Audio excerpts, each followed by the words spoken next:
As a man thinks in his heart, so is he, Proverbs 23:7.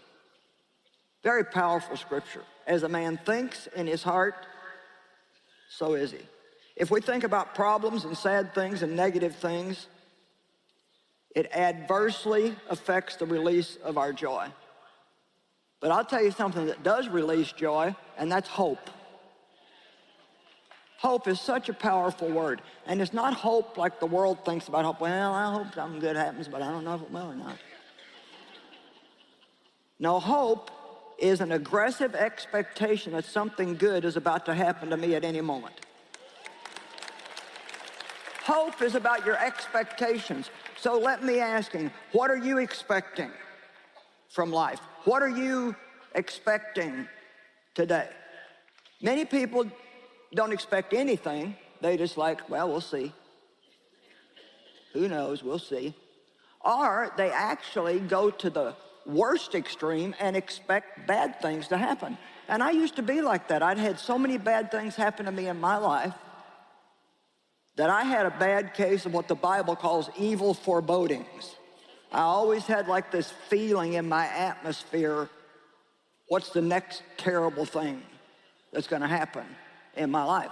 And sometimes you've had so many bad things happen that you're afraid to hope because you don't want to be disappointed again. But hope is necessary even for faith. A lot of people are trying to have faith, but they don't have hope. So just for the sake of making it really simple, let's just say that hopelessness is a negative attitude, that nothing good is ever going to happen to me. But hope is an aggressively positive attitude that says, I believe God is working in my life and I am expecting something good to happen to me today.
So you want to get rid of all stones of hopelessness.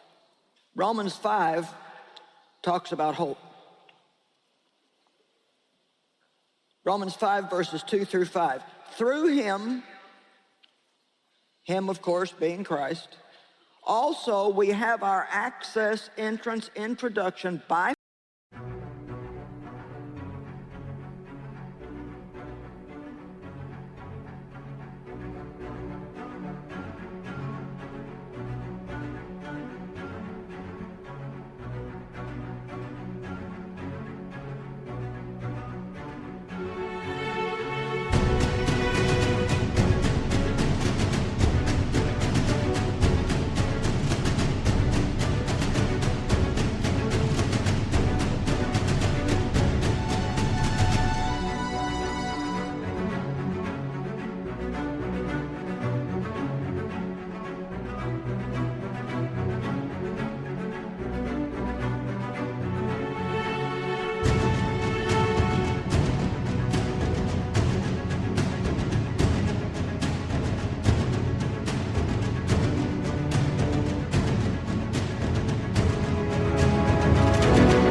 faith into this grace, the state of God's favor, in which we firmly and safely stand, and let us rejoice and exult in our hope of experiencing and enjoying the glory of God.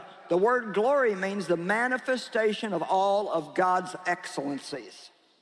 So that's saying that we can rejoice in believing that we are going to see the glory of God in our lives. Don't give up on your dreams. Don't start thinking that it's not going to happen just because it hasn't happened yet. You be spiritually bullheaded. You know how to be bullheaded in other ways, so let's be spiritually bullheaded and say, no, God, you promised in your word, and I am not going to give up until I see it manifest in my life.